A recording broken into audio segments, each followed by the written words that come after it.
सिरानी कता पुग्ने सिरानी कता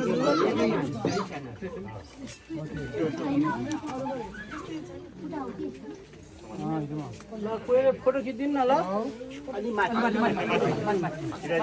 फोटो खिच्दिनु त क्यामेरा ए छ भाइ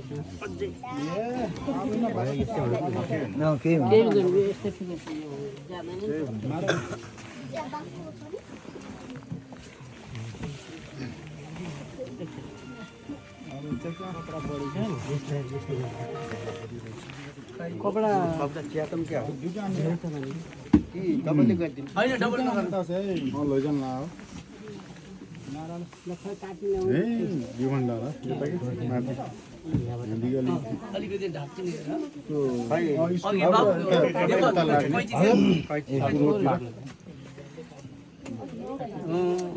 बुद्धिमान स्कुल आएर स्कुलबाट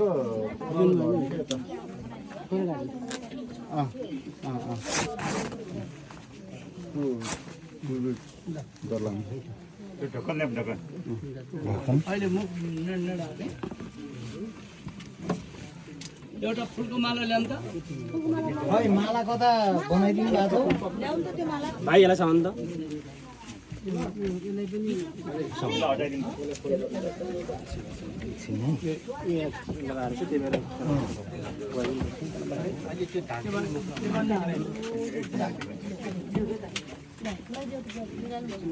एउटा फुलको माला ल्याउँ त बहिनी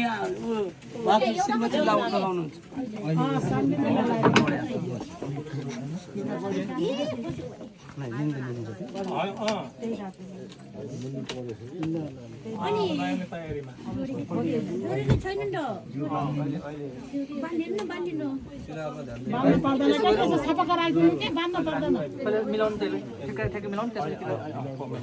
अलि उता पछाडि राखौँ त अलि पछाडि यसलाई पछाडि त अहिले नठोकौँ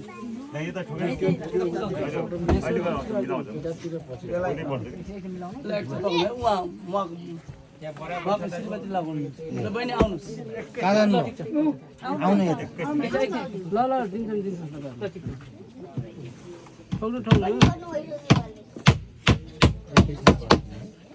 आउनु आउनु तपाईँ तयारी भएर बस्नु योभन्दा अलि ठुलो छ माला अन्त घाँटीमा छ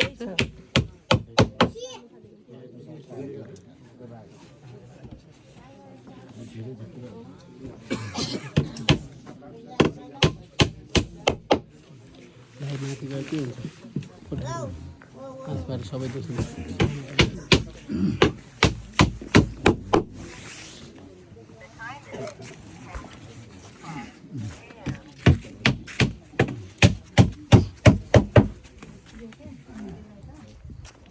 खै बाडो फुल्यो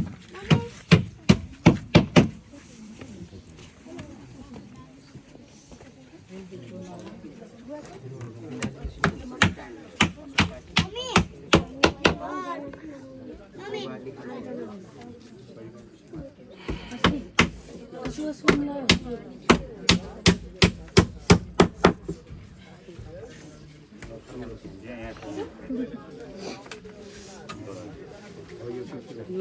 खै माला अहिले अब 5 वर्ष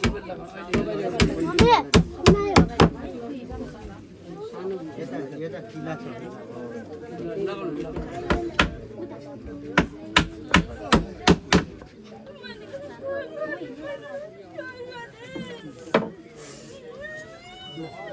ल वाला उठाएर लैजानु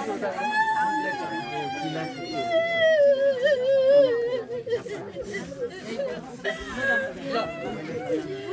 अघिको त्यो सेन्टर अहिले लगाउनु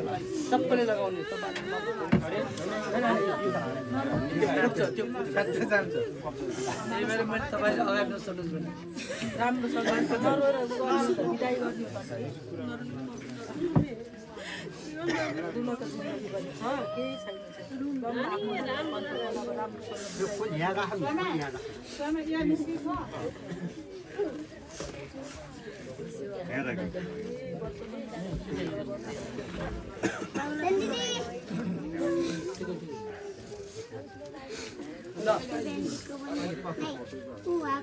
अहिले यो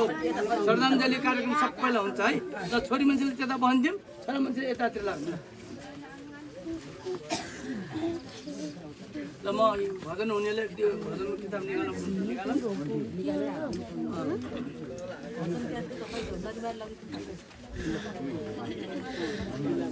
केही हुँदैन राख्यो हुन्छ केही ठिक छ ल अब मैले तपाईँहरूलाई सम्झाउँछु यो परिवारहरू कोही पनि नरोड्नु होला अघि नै हिजो अस्तिदेखि तपाईँले आफ्नो दुःख आँसु निकाल्नुभयो ठिक छ श्रीमान बुवा आमा छोरा छोरी घर छोड्दाखेरि मन दुख्छ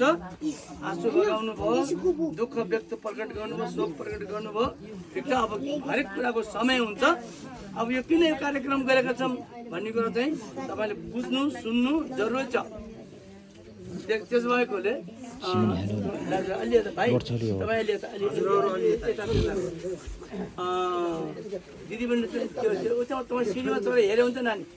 माथि गएर हेऱ्यो हुन्छ माथि अलि माथि चढ्नु पछाडि बढ्नुभन्दा त्यहाँ चढ्नु छ त्यो सिँढी कतिको बोली छ अहिले त त्यहाँ चढ्यो हुन्छ ल दिदीबहिनी यता आउनुहोस् यता अब नजिकको भरि यहाँ सुन्नेभरि चाहिँ हल्ला यहाँ आउनु नसुन्नेभरि चाहिँ हल्ला नगर्नु होला हल्ला भन्नाले बातचित नगर्नु होला है हरेक कुराको त्यस तपाईँहरूले चाहिँ हामी यहाँ दुई पक्षका छौँ एउटा क्रिस्चियन छौँ एउटा अक्रिस्चियन छौँ यस्तो दुःख परेको बेलामा हामी सबै मिलेर एकअर्काको दुःखमा एकअर्काको सुखमा सहयोग गर्नुपर्छ दिनकै चुलामा ताउलोमा फाँडो फेप्लो हाल्न कसैले पनि सक्दैनौँ मर्दा पर्दा हामीले कुनै भेदभाव नगरेर कुनै धर्म जाति नछुट्याएर यो सामाजिक काम हो एक दिन जन्मिनु सबैलाई पर्छ एक दिन यो संसार छोड्नु पर्छ हामी मर्ने भन्छौँ मर्नुपर्छ त्यस कारणले जतिजना हाम्रो कुलबहादुर भाइको आफन्तहरू दाजुभाइ इष्टमित्र यहाँ टोल छरछिमेकी आउनु भएको छ कतिजना हामी क्रिस्चियन होला कतिजना अक्रिस्चियन होला त्यस कारणले हामी पनि हाम्रो छरछिमेकीमा क्रिस्चियनहरूले पनि देहान्त भएपछि दुःख परेपछि दुःख प्रकट गर्छौँ गर्नुपर्छ हामी पनि मलामी जाने दाउरा लैजाने त्यहाँ ठाउँमा पुगिदिने भेटघाट गर्ने हामी पनि कुनै शुभ कार्य त्यो दिनमा गर्दैनौँ गर्नु पनि हुँदैन अनि त्यस कारण यो आज एक प्रकारले दुःख हो अनि एक प्रकारले हाम्रो कुलबहादुर भाइलाई आराम छ किन आराम छ यो हुँदै नहुने कुरा भइदिएको भए अर्कै थियो अनि यो कसैले छेक्नु नसक्ने है उहाँ चाहिँ कुनै पनि व्यक्ति यो शरीरलाई छोड्छ हामी मर्यो भन्छौँ